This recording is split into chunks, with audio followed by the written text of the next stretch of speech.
Hello viewers, ఎలా ఉన్నారు? మీరందరూ ఆనందంగా ఉండాలి అని మనస్ఫూర్తిగా కోరుకుంటూ welcome back to our channel.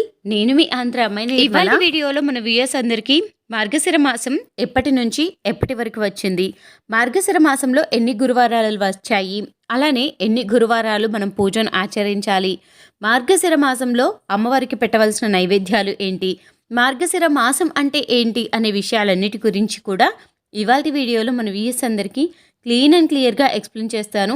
Video తప్పకుండా ఎండ్ వరకు చూడాలి అని ప్రతి ఒక్కరిని కోరుకుంటున్నాను. ఈ వీడియోలో మీకు ఎటువంటి సందేహాలు ఉన్నా కింద కామెంట్ సెక్షన్లో కామెంట్ చేయండి. తప్పకుండా ప్రతి ఒక్క కామెంట్కు మార్గశిర మాసం అనేది చాలా ప్రత్యేకమైన మాసం. అమ్మవారిని లక్ష్మీ వారాల పేరుతోటి మార్గశిర లక్ష్మీ మాసంలో 5 వారాలు అమ్మవారికి నిష్టగా వ్రతంలాగా పూజను అనేది ఆచరిస్తాము. ఏ పూజ చేసినా, ఏ వ్రతం చేసినా అత్తవారి ఇంటికి, మన ఇంట్లో వారికి బాగుండటం కోసం మనం పూజను అనేది ఆచరిస్తాము. మార్గశిర మాసంలో లక్ష్మీ వారాల పూజను ఆచరించటం వల్ల అటు పుట్టింటికి అలానే అత్తవారింటికి ఇరువురికి మేలు జరుగుతుంది. ప్రత్యేకంగా మార్గశిర మాసంలో మనము లక్ష్మీ వారాలు అయిన గురువారాలలో అమ్మవారికి పూజను ఆచరిస్తాము. మనము అమ్మవారికి ఎప్పుడు పూజను ఆచరించాలి అన్నా కానీ మంగళవారము అలానే శుక్రవారం ఈ 2 రోజుల పూజను ఆచరిస్తాం.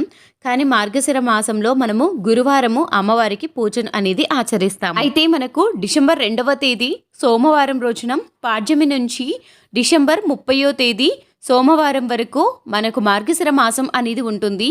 డిసెంబర్ 2వ తేదీ పాడ్యమి రోజున, ఆ రోజు మనము పోలి పాడ్యమిగా జరుపుకుంటాము.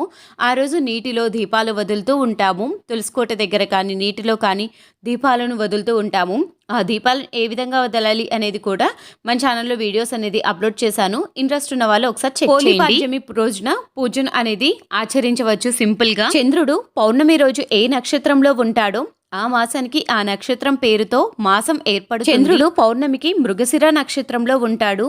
ఈ మాసంలో అమ్మవారిని ఎందుకు ఆరాధించాలి అనే విషయానికి వస్తే, అమ్మవారి జన్మ నక్షత్రం మృగశిర నక్షత్రం కాబట్టి, అమ్మవారి నక్షత్రంతో ఏర్పడిన మాసం కాబట్టి ఈ మార్గశిర మాసంలో అమ్మవారిని ప్రత్యేకంగా పూజలు ఆచరిస్తాము.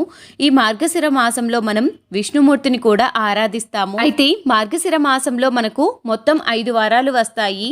ఈ 5 వారాలు మార్గశిర మాసంలోనే రావు. ఒక్కొక్కసారి 5 వారాలు రావచ్చు, ఒక్కోసారి 4 వారాలే రావచ్చు.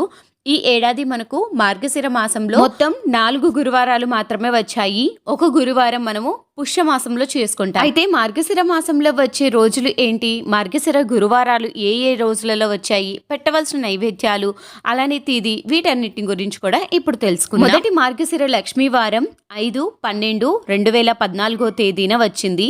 తిథి చవితి. పెట్టవలసిన నైవేద్యం పులగాన్నం. 2వ మార్గశిర లక్ష్మీ వారం 12/12/2014 తేదీన వచ్చింది. తిథి ద్వాదశి.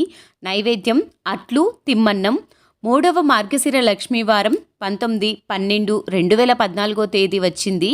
తిథి చవితి. నైవేద్యం అప్పాలు, పొంగలి. 4వ మార్గశిర లక్ష్మీవారం 26/12/2014 తేదీ వచ్చింది. తిథి ఏకాదశి. ఏకాదశి అలానే మనకు మార్గశిర మాసంలో 4వ వారం లక్ష్మీవారం. ఈ 2 కలిసి రావటం చాలా ప్రత్యేకమైనది కాబట్టి అస్సలు మిస్ కావద్దండి. ఈ రోజున తిథి వచ్చేసి ఏకాదశి. నైవేద్యం చిత్రాన్నం, గారెలు. 5వ వారం వచ్చేసి మనకు పుష్యమాసంలో వస్తుంది. ఈ పుష్యమాసంలో వచ్చే వారాన్ని కలుపుకొని కూడా మనము మార్గశిర లక్ష్మీ వారాలలో 5వ వారంగా జరుపుకోవచ్చు. అయితే 5వ మార్గశిర లక్ష్మీవారం మనకు 2/1/2015 తేదీన వచ్చింది. తిథి వచ్చేసి తదియ.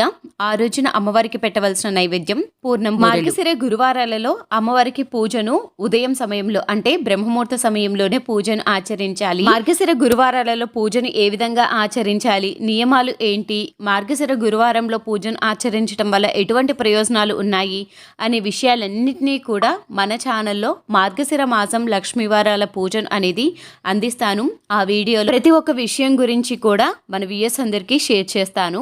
అయితే ఈ వీడియోలో మీకు ఎటువంటి సందేహాలు కింద కామెంట్ సెక్షన్ లో కామెంట్ చేయండి. తప్పకుండా ప్రతి ఒక్క కామెంట్ కు రిప్లై ఇస్తాను. మార్గశిర మాసంలో ప్రతి ఒక్కరూ కూడా సులభంగా పూజను ఎలా ఆచరించాలి అనే విషయాలన్నిటి గురించి కూడా నెక్స్ట్ వీడియోలో క్లీన్ అండ్ క్లియర్ గా ఎక్స్ప్లెయిన్ చేస్తాను.